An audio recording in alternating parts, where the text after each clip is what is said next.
রব্বুল আমিন মানুষকে বললেন যে তোমরা মদ খাও না, মদ খাওয়া হারাম। আমরা মদ খেয়ে বাজার ঘাটে উল্টে পড়ে থাকলাম, জোরে কর ঠিক কিনা? মুসলিম সোসাইটির যুবকরা যে হারে মদ খায়, আল্লাহর কসম, হারে এদের ঈমান যে কোন জায়গায় থাকে ভাইরা আমার। যে হারে মুসলিম সোসাইটির যুবকরা মদ খাচ্ছে, এখন মদের দোকান নিয়ে কয় হুজুর কি ব্যাপার, মদ কি আপনাদের ধর্মে হালাল হয়ে গেছে না?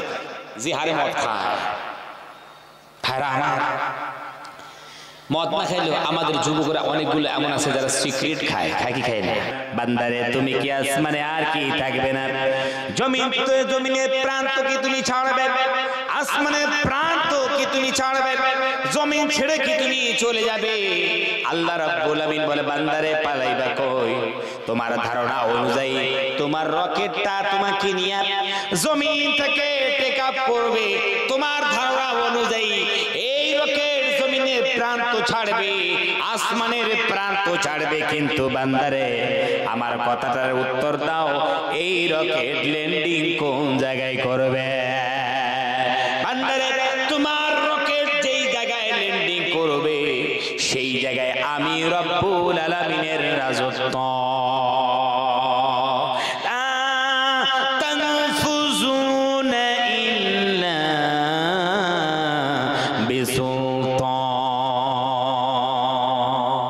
বান্দা পালাইবে কো?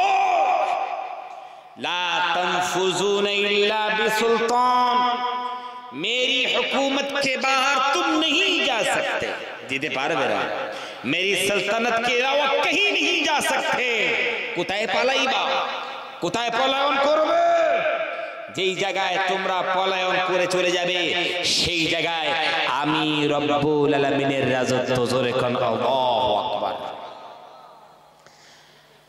সব কথাই বুঝে আসে, এই কথাগুলো আমাদের বুঝে আসে।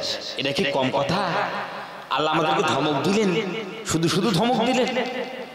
ভাইরা আমার, একটু ভাবনার জগতে ভাবি, ভাবনার জগতে ভাবি। আর কতদিন হবে গুনাহ করে করে জীবনটাকে নষ্ট করে দেব? আল্লাহ সুবহানাহু ওয়া তাআলা যে জিনিসগুলো নিষেধ করলেন আমরা সেই জিনিসগুলো করে বসে আছি, ঠিক কিনা? আল্লাহ সুবহানাহু ওয়া তাআলা, ভাইরা আমার, পৃথিবীতে আল্লাহ সুবহানাহু ওয়া তাআলা অন্যতম মখলুক আছে না? জীবজন্তু আছে না? অ্যানিমেলস আছে কি নাই? আল্লাহ রাব্বুল আলামিন ওদের জন্য যা নিয়ম তৈরি করেছেন, ওই অ্যানিমেলস গুলো ওই নিয়মে চলে। জোরে কর ঠিক কিনা? নিয়মের বাইরে কি যায়? আওয়াজ দেন না, যায় কি? যায় না। জীবনে কোনদিন কোন গরুকে গোশত খাইতে আপনারা দেখেছেন আওয়াজ না দেয়? দেখেছেন গোশত খাইতে? দেখেছেন? কোন গরু জীবনে গোশত খাইবে না। কোন বাঘকে আপনারা জীবনে ঘাস খাইতে দেখেছেন? আর আওয়াজ না, দেখলেন ঘাস খায়, ঘাসকে পেট ভরাচ্ছে, জীবনই ঘাস খায় না। গরু আল্লাহ রাব্বুল আমিন ওর জন্য ঘাস নির্ধারণ করেছেন, তাই গরু ঘাসে খায়, ঠিক কিনা? জোরে কম। ও গোশত তো দূরের কথা, রাত্রে যদি আপনি মাংস রান্না করেন আর ওই বাসনটাতে ভালো করে পরিষ্কার না করে যদি আপনি গরুটাকে যদি এক হাঁড়ি পানি দেন, জীবনে পানিও খাবে না, ঠিক কিনা? জোরে কম। জানে আমার আল্লাহ আমার জন্য গোশত নির্ধারণ করেন নাই।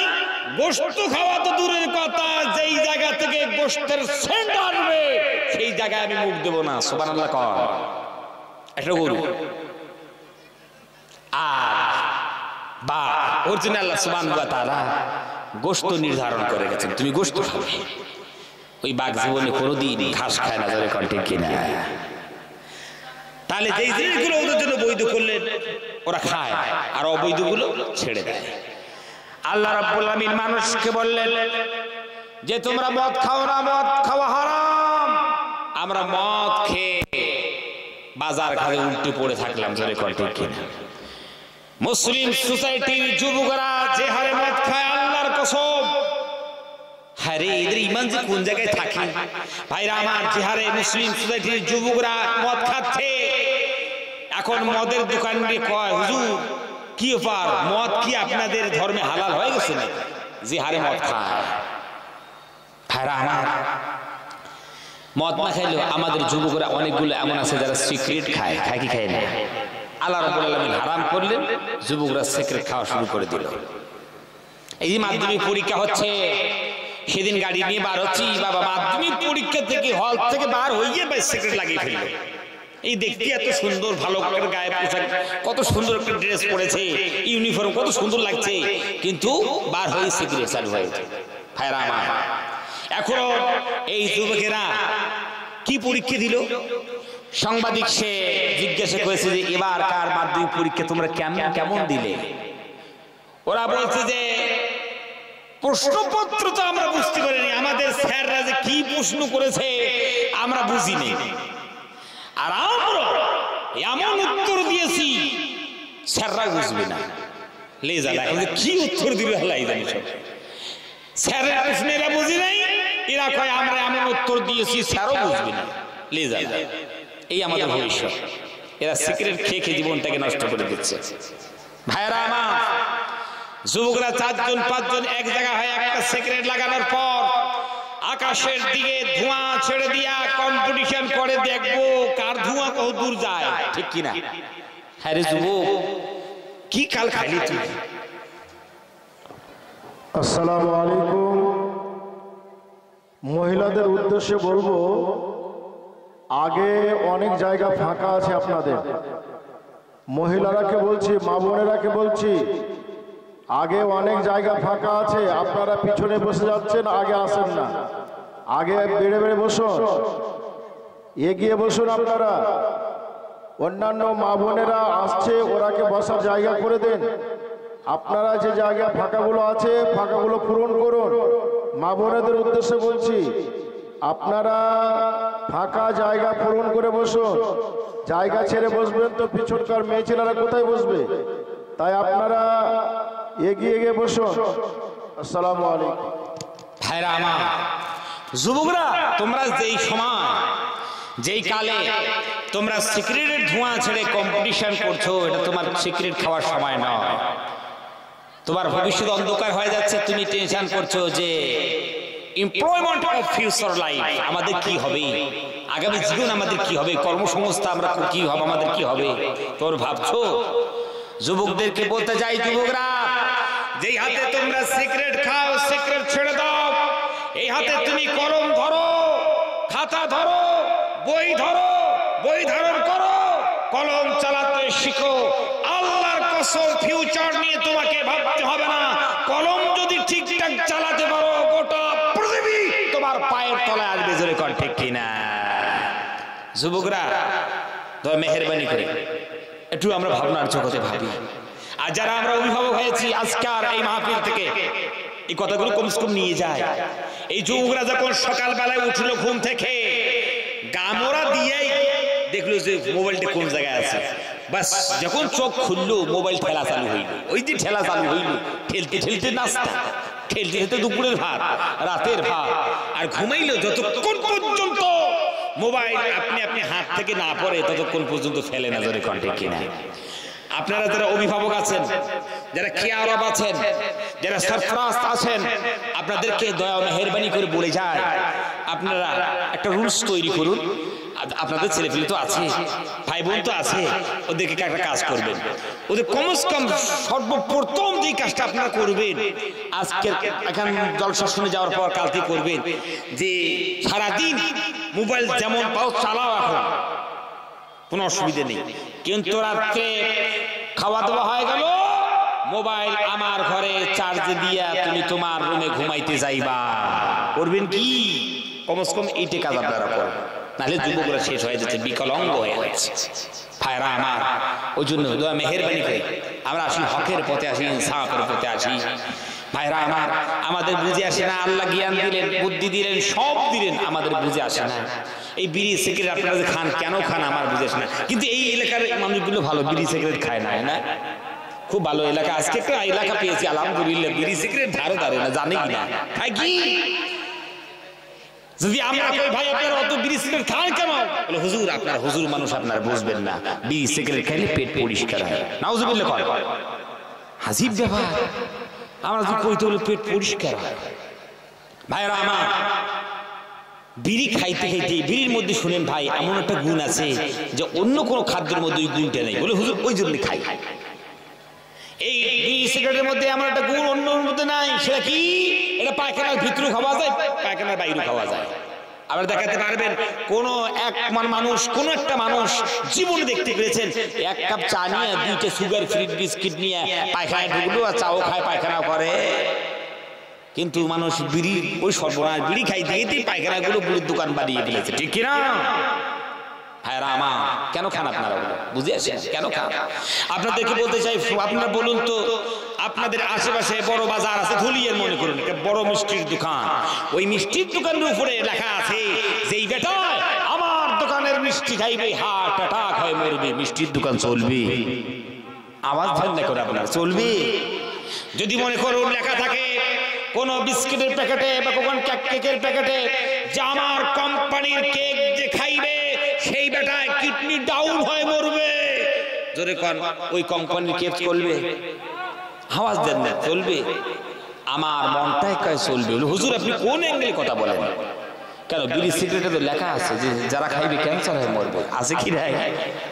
মানুষ মানে ছেড়ে দিয়েছে, মানুষ মানে না, কোম্পানি এখানে ছবি অ্যাড করে দিয়েছে, তারপরে ওরা জন্মের খাওয়ান খায়, ঠিক কিনা?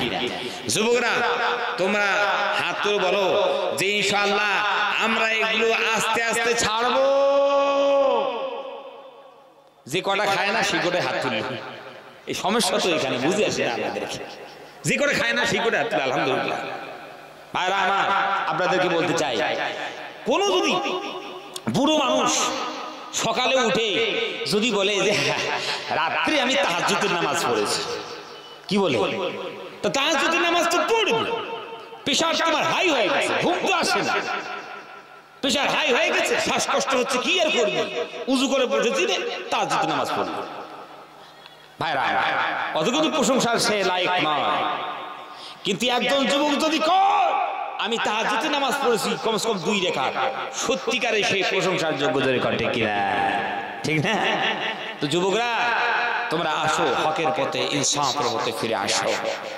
আসি এখন সবাই মিলে যা অপরাধ করেছি, যা গুনাহ করেছি, যা পাচার করেছি, আমরা এখন সবাই মিলে আল্লাহর দিকে মনোনিবেশ, ঠিক কিনা?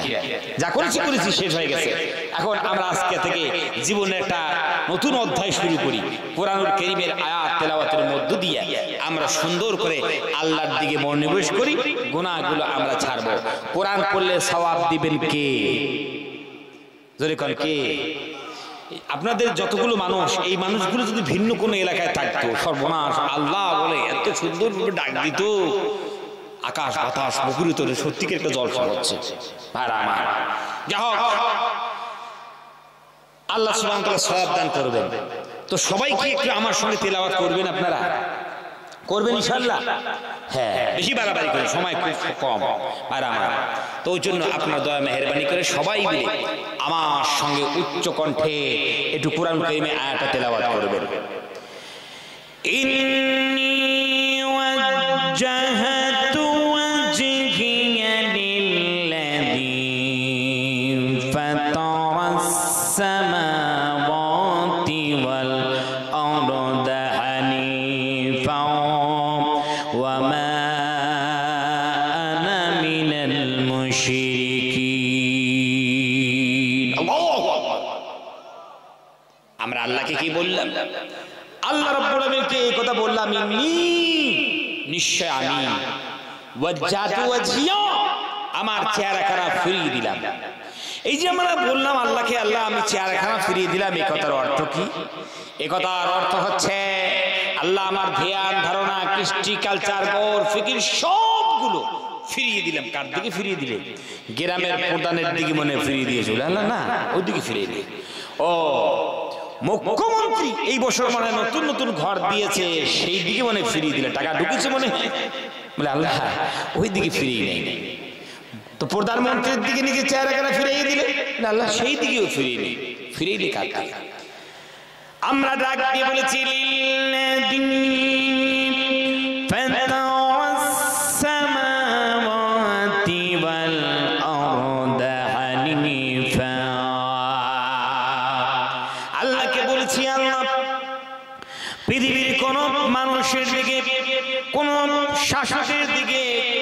সরকার বাহাদুরের দিকে নিজের চেহারাখানা ফিরাই নাই, আল্লাহ নিজের ক্রিটিক্যাল চেহারাখানা ফিরিয়ে দিলাম সেই মাবুদের দিকে। ফাতারাস সামাওয়াতি ওয়াল আরদ, আই খালাকাস সামাওয়াতি ওয়াল আরদ, যে রব্বুল আমিন জমিন আসমান সৃজন করেছেন তার দিকে নিজের চেহারাখানা ফিরাইয়া দিলাম। আল্লাহু আকবার। যে কেউ মাবুদ বলে দাবি করবে তার দিকে চেহারা না জীবনে ফিরাবো না, মাবুদের দিকে ফিরিয়ে দিয়েছে সেই মাবুদ যে জমিন আসমান সৃজন করার মতো শক্তি রাখে, সেই মাবুদের দিকে ফিরিয়ে দিয়েছি। কেউ কোনো জিনিসকে মাবুদের জায়গায় বসে দিল, আল্লাহর জায়গায় বসে দিল, রবের জায়গায় বসে দিল, জীবনে তার দিকে জীবনে চেহারা ফিরিয়ে দেয়। আর একটা কথা বলেছে হানিফা, একনিষ্ঠভাবে নিজের চেহারাখানা ফিরিয়ে দিলাম। এমন না আল্লাহ ভালো যেগুলো লাগবে সেগুলো মানবো আর ভালো যেগুলো লাগবে না সেগুলো ছেড়ে দেব, এমন না। সাল যখন তসলিম করেছি, আত্মসমর্পণ যখন করেছি, মাথা নত যখন করেছি, হে আল্লাহ এখন তোমার পক্ষ থেকে যেমনই কনস্টিটিউশন আসবে, আইন যেমন আসবে, হুকুম যেমন আসবে, আমাদের বোধগম্য হোক বা না হোক সেগুলো আমরা মানবো। সুবহানাল্লাহ। কত সুন্দর কথা না? আল্লাহ রাব্বুল আমিনকে আর একটা কথা আমরা শেষে বললাম, ওয়া মা আনা মিনাল মুশরিকিন। আল্লাহ রাব্বুল আমিনকে বললাম, আল্লাহ মাথা যখন নত করেছি আর চেহারা যখন আল্লাহ তোমার দিকে ফিরিয়ে দিলাম, আল্লাহ তোমার সঙ্গে জীবনে কোনো জিনিস